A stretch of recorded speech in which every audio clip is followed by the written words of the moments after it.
अस्सलाम वालेकुम वरहमतुल्लाहि वबरकातुह। मेरा नाम मोहम्मद सफ़वान मुनव्वर चुनाला है। आज यौम असातिज़ा के मौके पर एक नज़म पेश करना चाहता हूँ। स्कूल के हमारे उस्ताद प्यारे प्यारे हमको पढ़ा रहे हैं, इंसान बना रहे हैं।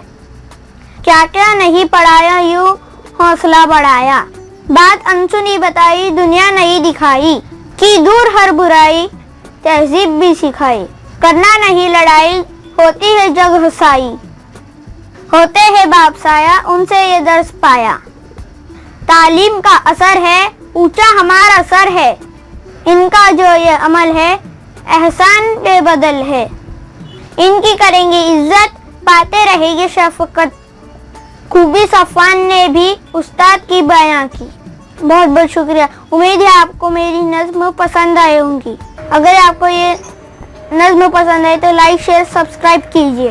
Thank you very much.